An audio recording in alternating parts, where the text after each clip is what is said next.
definitely be required, okay, in some way, alright, especially when you go into next few topics, okay, or in fact sometimes the questions will actually require you, okay, will actually require you to leave your answer in a certain form. So if you don't practice, then you will be caught off guard and not be able to get your simplification done well. Alright, for 13.1, I just want to refer us to question 4. Alright, so coming. If you could turn to your textbook on page 27, right?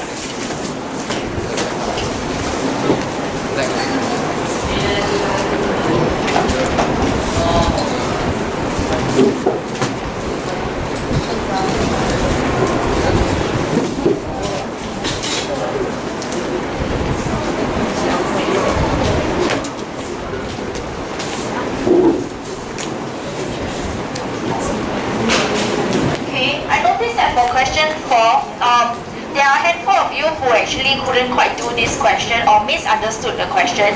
If you look at the question itself, it says that the gradient at any point on a particular curve is given by an expression which is 2 minus x over square root 1 plus 4x minus x squared. So this expression over here represents the gradient of a function, which essentially is actually by dy over dx. Okay, so some of you took y to be equals to this, okay, because you skipped that word of gradient. Okay, so because you took it as y, then you ended up differentiating, and you find that it is a very tedious task, alright, to be differentiating. So be very careful about the words being used in the question itself. Okay, because it is actually quite manageable. If you had done dy dx equals to this, you're asked to find out the equation of the tangent. So to find out the gradient at the point 1, 2, your dy over dx would be equals to half. Okay, then your equation of tangent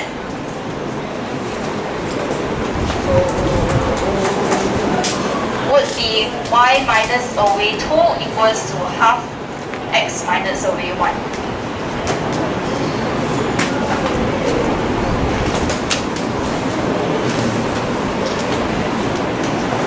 And you will get y equals to half x plus 1.5. Okay? Then in part 2, to find the equation of the normal, since we already got the gradient of the tangent, so gradient of normal would be negative 2.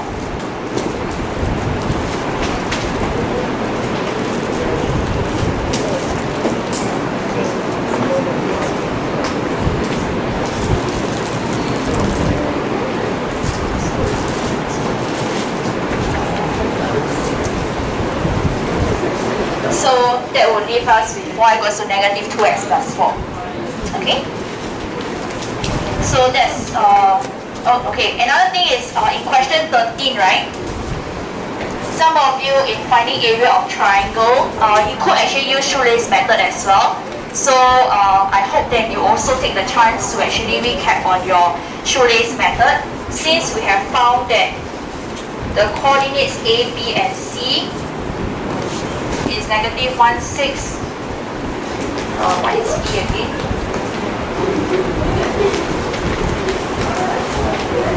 B is at negative 2.20 and C is at 29.0.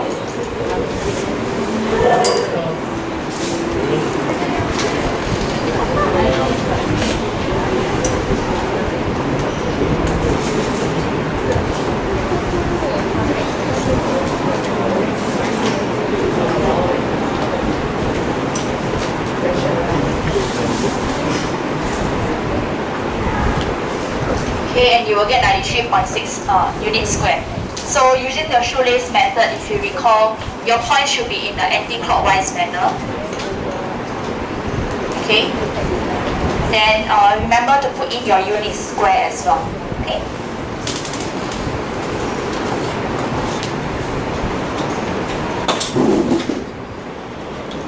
But of course, there's nothing wrong if you had done half times base times height. Okay, there's nothing wrong with that. So but the problem is that half translate times height is only feasible if you can clearly tell vertical lines and horizontal lines.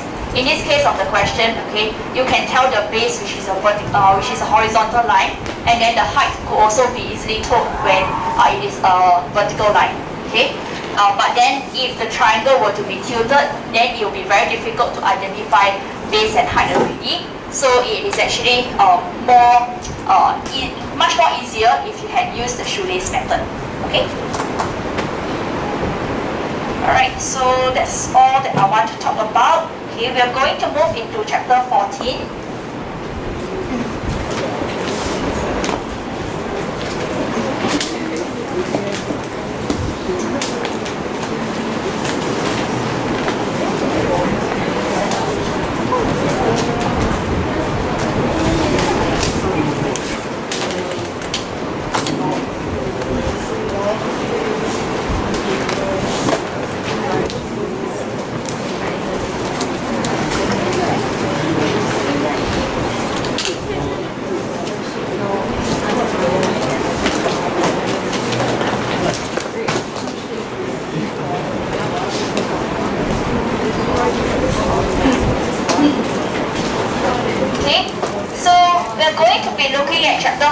Which is going to rely on certain tests, okay, to tell us whether a function has a maximum point or minimum point, okay, or to be precise, what exactly is the maximum point or the minimum point or not, okay. So we're going to look into stationary points.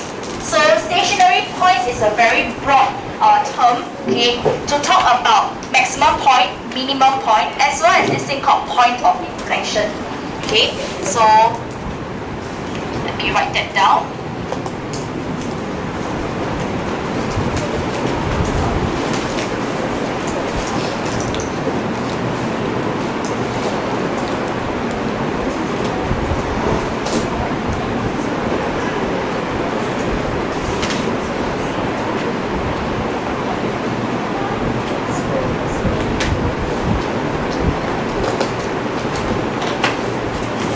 We got to be familiar with these ideas of maximum, minimum. Okay, these two actually we are familiar with it already. The next one is about point of inflection. Okay, maximum and minimum points are also what we call as turning points.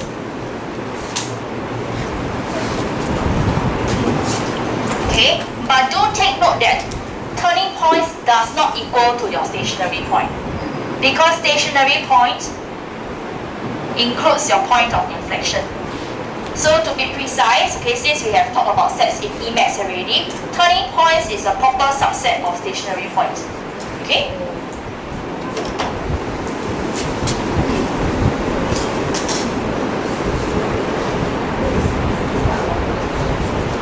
Alright, so what exactly are they and how do we imagine them to be? Okay, so if I were to draw a rough sketch,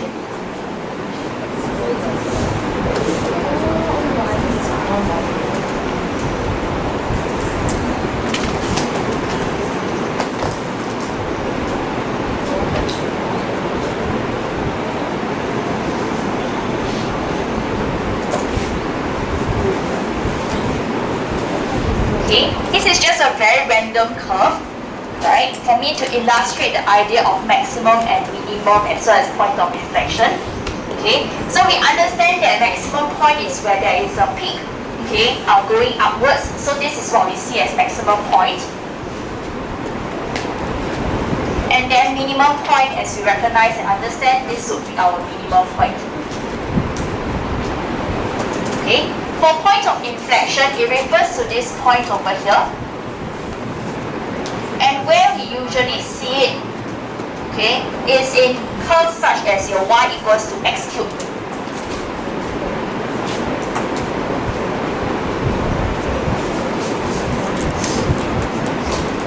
If you are familiar with how your y equals x cubed curve looks like, okay, our point of inflection lies over here.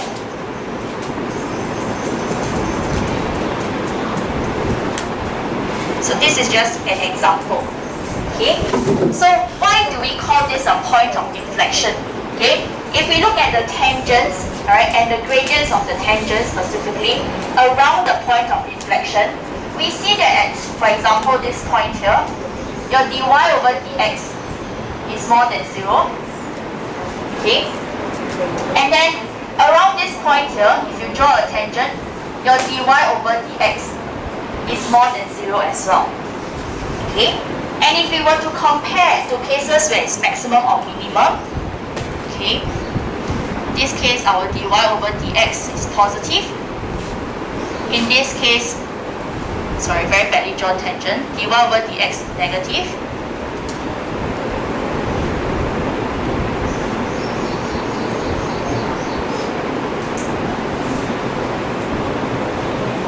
Okay, if we look closely at how the gradient of the tangents are like for maximum and minimum, in maximum, it is always a case where it is from positive becoming negative. Okay, so in maximum point,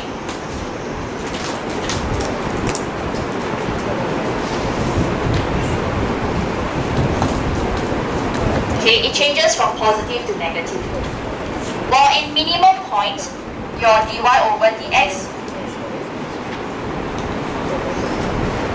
it changes from negative to positive. Okay, it will always be the case. No matter how many minimum points you draw or maximum points you draw, and if you were to look closely at the tangents, surely your dy over dx will change in this manner. But when it comes to point of inflection, okay, you notice that there's some slight bend, okay, but then your dy over dx actually still maintains as positive throughout. Okay, so that will be how we define this point of inflection, where your dy over dx changes from positive to specifically 0, then back to positive. Okay? So the point of inflection is always having a gradient of 0. Just like how our gradient at maximum point and minimum point will always be 0 as well.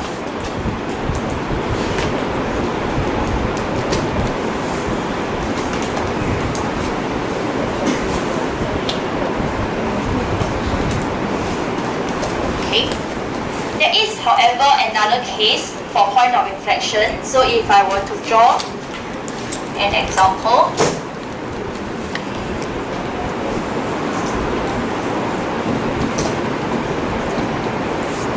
of y equals to negative x cubed, this is also a point of inflection. But if you look at the gradients itself, it is negative to negative. Okay, so at point of inflection, it will be 0. So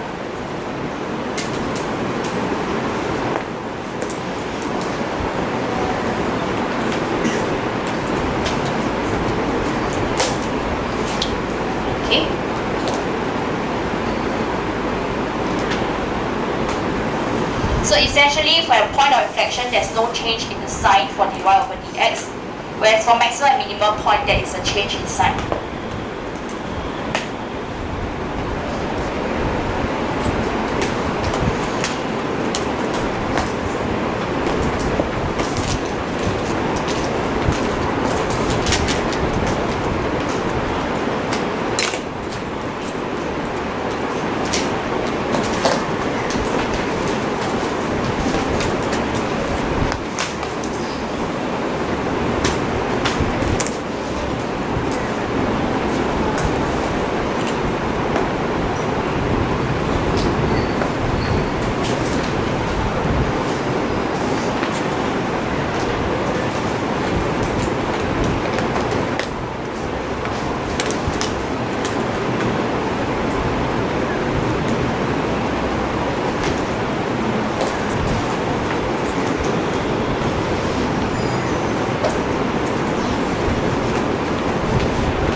About maximum, minimum, and point of inflection. These are all just definitions, okay, for how we define maximum, minimum, and point of inflection. For maximum minimum, we are already familiar with it when we look at quadratic functions. Okay, point of inflection, actually we have encountered it before in our cubic functions as well. Okay, so when it comes to maximum point, minimum point, and point of inflection, okay, at all these points itself, your gradient, okay, of the tangent, or specifically your dy over dx, it will always be equals to 0.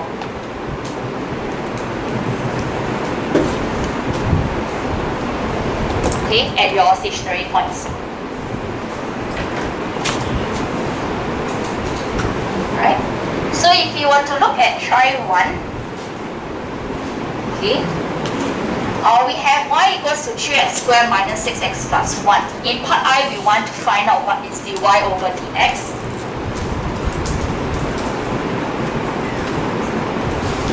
So doing your differentiation, we get 6x minus 6. Okay. In part 2, we want to hence find the coordinates of the stationary point. So we understand that stationary points, they always have dy over dx equals to 0.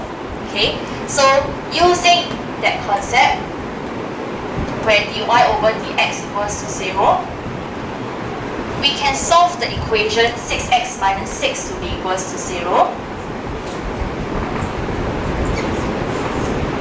And we find that at x equals to 1, okay, there is a stationary point there.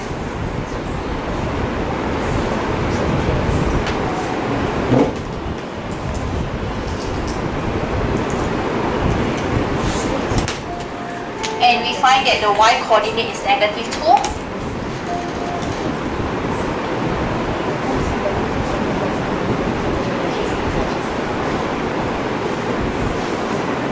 And we have 1, negative 2 to be a stationary point.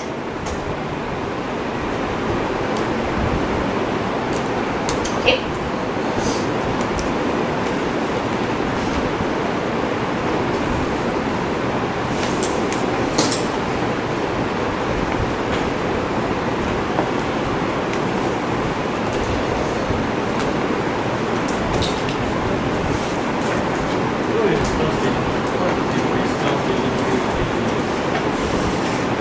Since you're asking that question, you should prevent that from happening.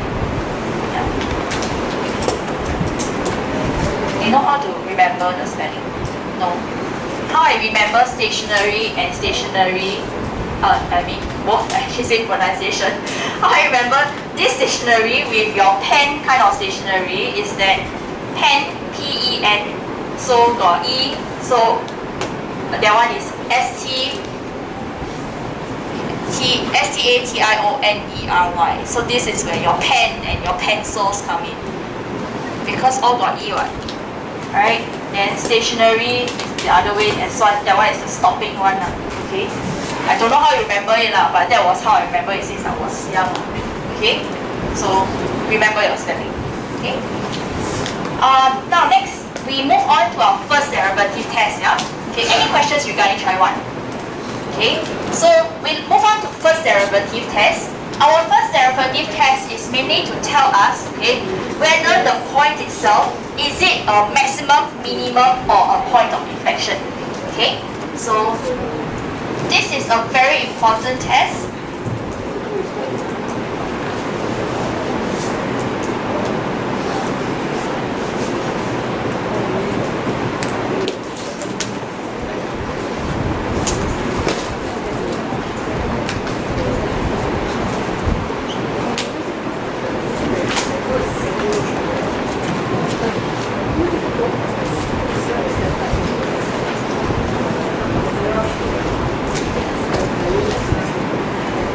Okay, so the first derivative test will tell us whether is it maximum, minimum, or point of inflection.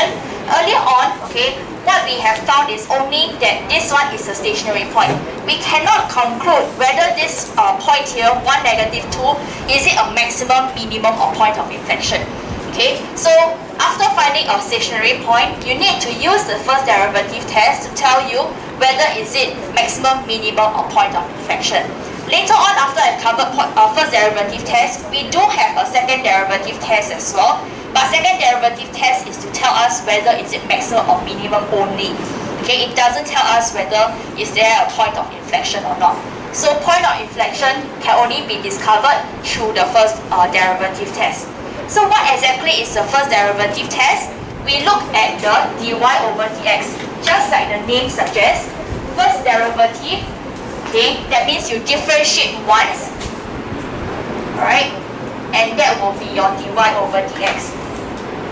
So in summary, okay, to see what we have actually drawn and discussed about maximum, minimum, and point of inflection, first derivative test, we investigate, okay, how the dy over dx is like for maximum, around the maximum point, around the minimum point, as well as around the point of inflections. Okay, so for maximum point, we see that gradient is positive first, change to negative. Sorry, I can't draw the tangent very well. Okay, then at maximum point, your gradient is 0. For minimum point, our tangent is from negative to 0 to positive.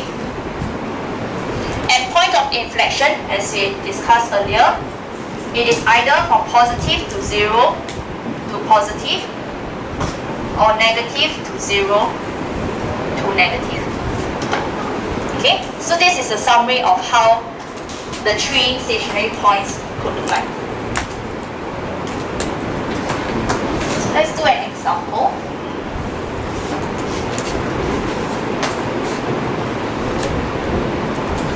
Okay, looking at try 2 in your textbook, page 52.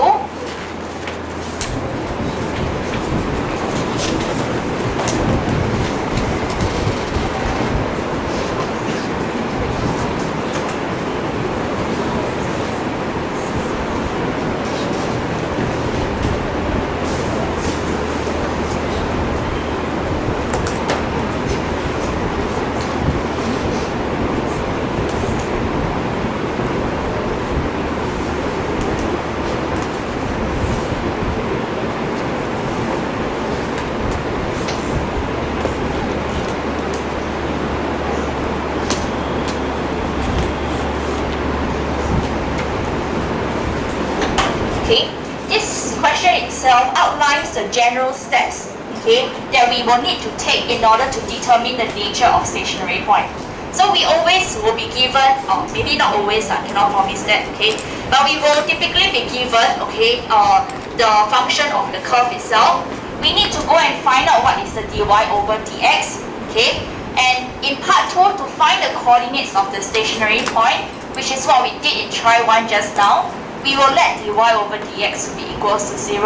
And part 3 is where we use the first derivative test to determine the nature of the stationary point.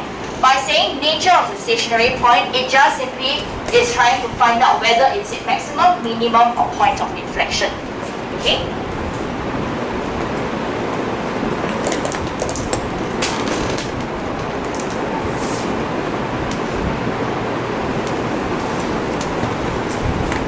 So let's work on that question.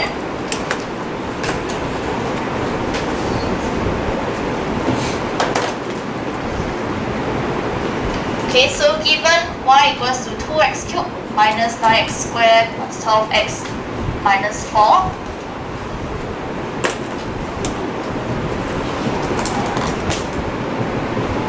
you will find that dy over dx is 6x squared minus 18x plus 12. Okay. In this particular question, they specified that your dy over dx needs to be of this form, so we got to factorize it.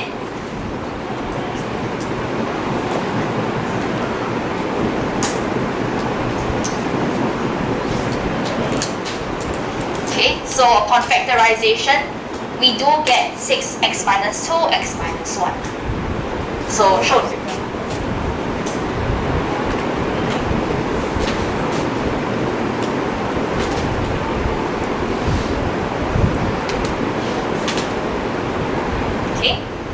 Then in part 2, to find the coordinates of the stationary point, we let our dy over dx to be equals to 0, because gradients at stationary points will always be 0. So that means x minus 2 is 0 or x minus 1 is 0. So x is equals to 2 or x equals to 1. We find the corresponding y coordinates.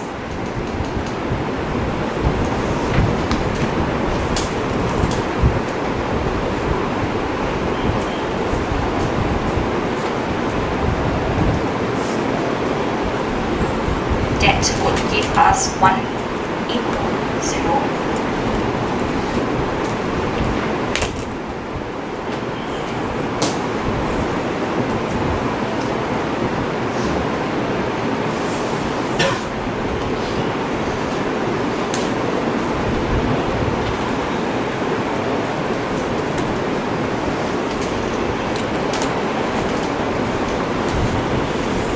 So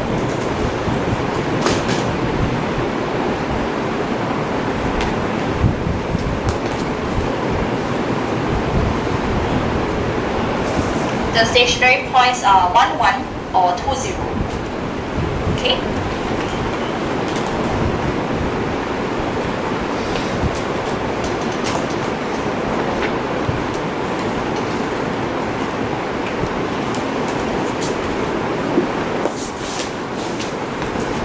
Now part 3 is where we want to determine the nature of the stationary point.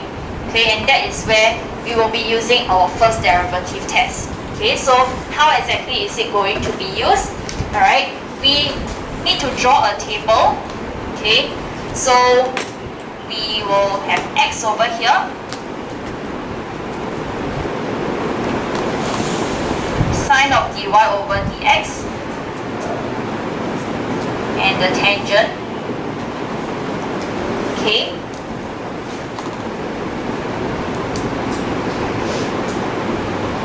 So 3 rows, 4 columns. Alright. What we fill up over here, that will be the x value. Okay. So we will first do it for the point 1, 1. Okay. So the first derivative test tells us that at the point itself, okay, the gradient should be 0. So at the point x equals to 1, the gradient should be 0. But always double check. Okay. By right, it should be because you got your x equals to 1 from your dy over dx equals to 0, right? Okay, so sine of dy over dx will be 0 over here. Okay, so if it's a maximum point around that point itself, okay, we take a very small value, alright, around the point itself, we will see that on the left of it, okay, the gradient will be positive, on the right of it, gradient will be negative. So what is this very small value that we're going to take? Okay, I will always usually take 1 minus away 0.1. So I take a 0.9. Okay, you can write down 0.9 or okay, in your textbook, okay, what they show is a 1 and then power minus. Okay, it is just to represent a small value lesser than 1.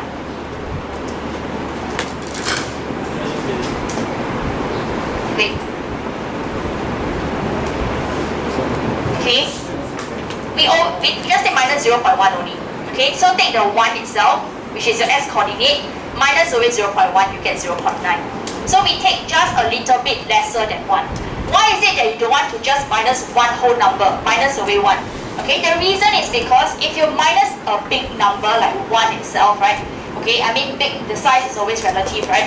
Okay, if you take 1, it may actually cross over to another minimum point of maximum grading, okay, which may actually affect the results that you're taking. So we just take a very small area around that point.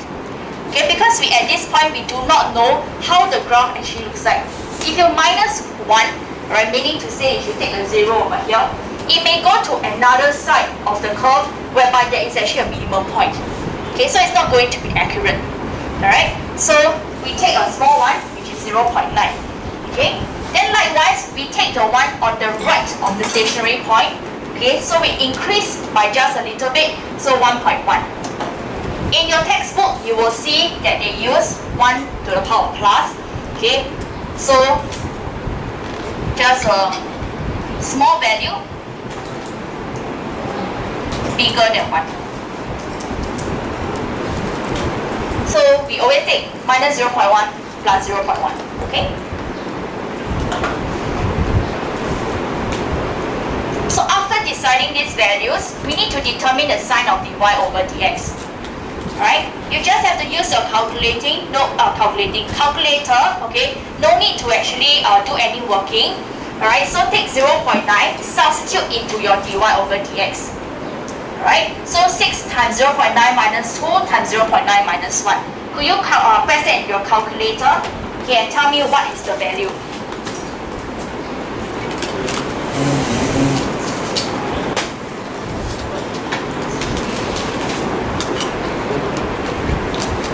What's the value that you got? Using 0.9 into your dy over dx. What do you get, Nadia? Sorry? 0.66. Do we all get 0.66? Okay, so we recognize that it is a positive number, so just put positive. Okay, I don't need the number itself, alright? Just got to recognize is it positive or negative. Okay? Then you do the same for 1.1. Okay? Do it for 1.1. Is it a positive or negative value? Take 1.1, substitute into dy over dx. What do you get? Negative value. Do we all get a negative value? All getting it? Okay. So since this is positive to 0 to negative, okay, we draw out the tangent. Sometimes drawing out the tangent would actually be helpful to know and conclude that it's maximum or minimum. Positive is a line going upwards. 0 is always horizontal line. Negative, line going downwards. So we can see very clearly the curvature, okay, of the curve itself. So therefore, 1, 1 is a maximum point.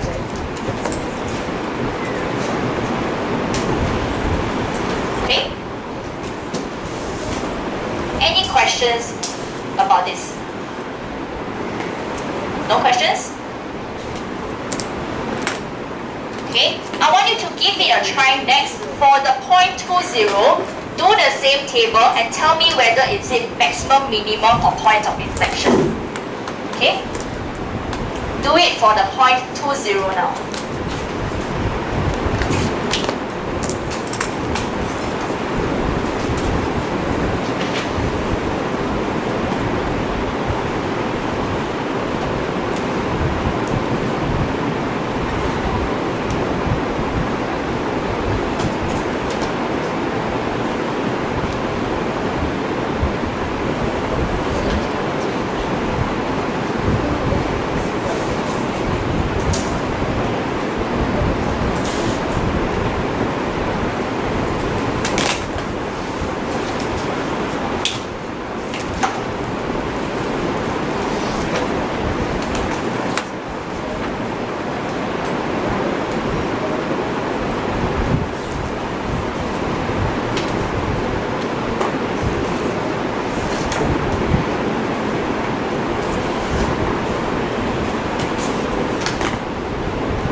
So is 20 a maximum, minimum, or point of inflection? Amanda, what do you get? Minimum point. Okay, so from 2 to the left we take 1.9, to the right we take 2.1. Okay, in case you're wondering why should I minus 0.1? Okay, if you want you can minus 0.2, you want you can minus away 0.01, you want you can also minus away 0.0001. That's actually perfectly fine. Okay, but 0.1 is comfortable. Okay, so sign of your dy over dx, you should be getting a 0, negative and positive here. Drawing the tangents for the corresponding signs, you will see this. So the curvature is in this form. That is a minimum point.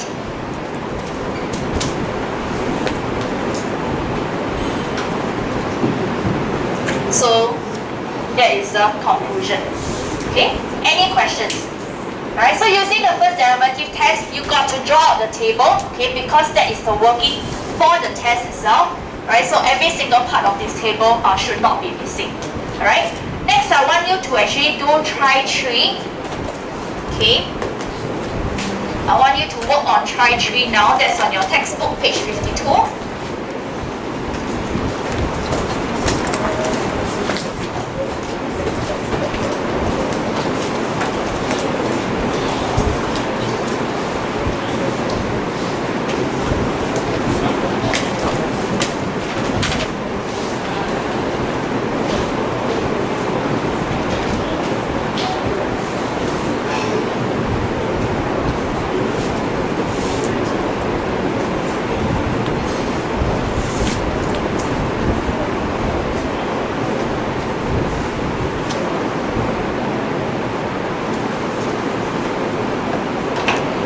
Find the stationary points by letting dy over dx equals to 0, then do first derivative test.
give me another 2 minutes. Alright.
Alright, so what is 0, negative 2?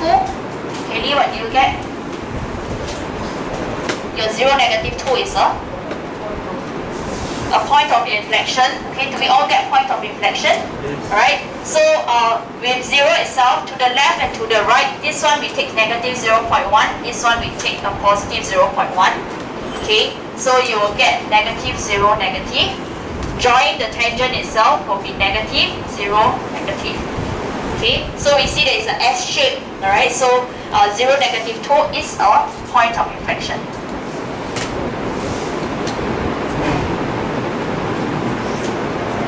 Right? What about 1, negative 3? Okay, what do you get? Answer? A minimum point. Okay, so over here on the left and right, we will take 0.9 and 1.1. Okay, minimum point, so negative 0, positive. Right? Negative 0, positive, so it's a minimum point. Okay, any questions? Alright, so I just want to repeat myself. Table must draw for point of inflection, for using first derivative test. Alright, and by the way, point of inflection, you need to write it out in full. Please don't write in short form. POINT, just write it in full, don't write PT dot. Okay, so it is not called inflection itself, you must have the word point of inflection. Okay, now what I'm going to introduce to you next is the second derivative test which I was mentioning. Okay, so the second derivative test, as the name suggests, will rely on the second derivative. Okay, and that will mean that you differentiate the dy over dx another time. Okay, so second derivative means that you differentiate the dy over dx another time. And how do I go about using the symbols? Okay, Nicole and Darren, could you focus on my discussion here? Okay, so second derivative test, alright, the symbols that we will use is d2y over dx squared.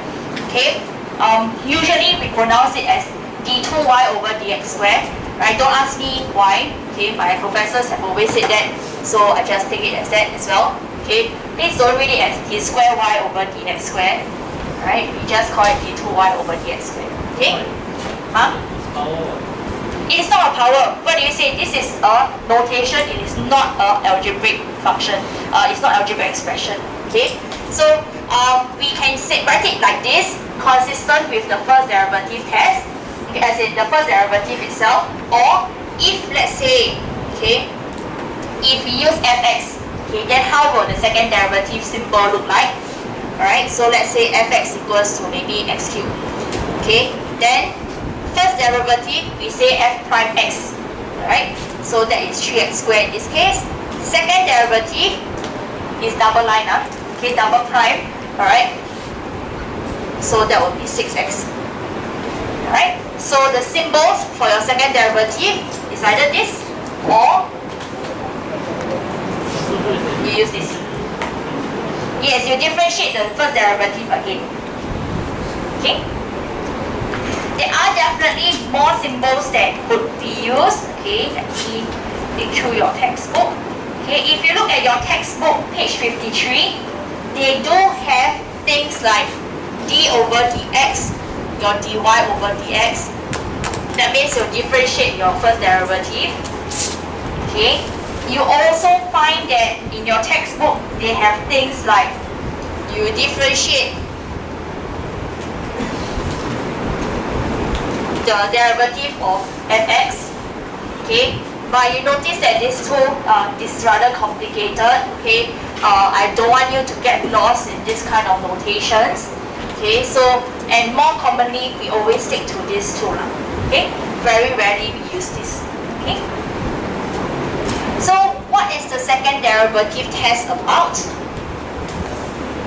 Let me raise this up. Second derivative test is to determine whether a stationary point is a maximum or minimum.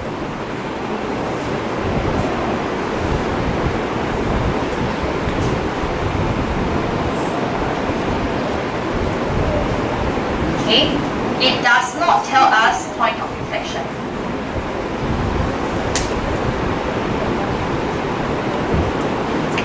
Alright. So how does it work?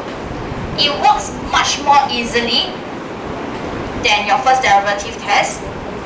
First derivative test you have to draw tables. So second derivative test, okay, what we do is that we look at the second derivative value itself. If it is more than 0, it will be a minimum point.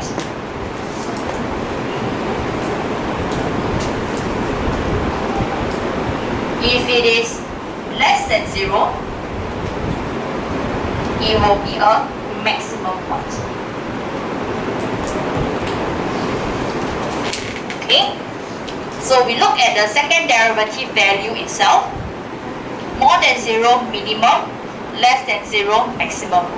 How to remember this? Okay, if you remember from our quadratic functions, okay,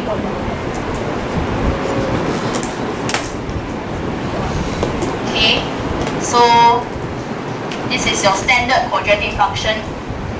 Okay, this is just a way that I remember it now. Right? It's not the reason, not exactly the reason behind that.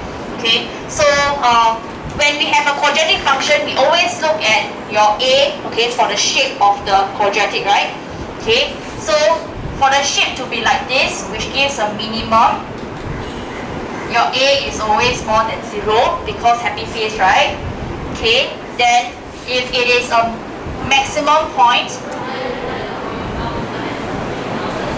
we are looking at your set face. Okay, so therefore your a is less than 0. Right, so a more than 0 minimum, coincidentally, the second derivative more than 0 is minimum. Okay, second derivative less than 0 is maximum. So there's an mapping over here. So that's how I remember it. Okay, so you may want to actually remember it in that manner as well. Okay, questions? Alright, but let me explain why is it that, what is the reason behind your second derivative test.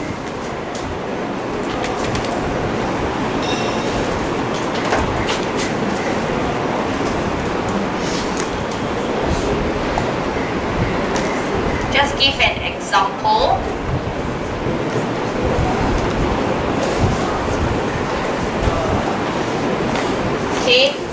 if looking at this example where I have y equals to negative 3x plus x cubed, okay, if I were to differentiate this, your dy over dx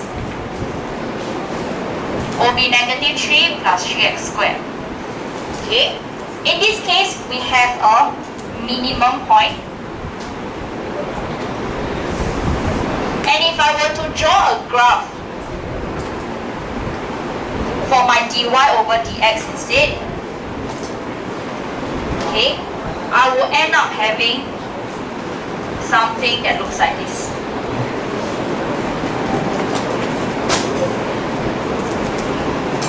Whereby this point here matches to this point. Okay, because at this point minimum, okay, your gradient dy over dx is equals to 0. So this is where it is 0. Okay, and we see that the gradient here is negative, right? Because if I draw tangents, it's all negative. So your dy over dx values are negative for this section of the values. Okay, while over here, your dy over dx, your gradients are all positive. So your dy over dx values are all above the x-axis positive. Okay, and then if we look at over dx, so second derivative is looking at the gradient of your dy over dx, right? So if you look at all the dy over, all the gradients of the tangents here, they are always positive values.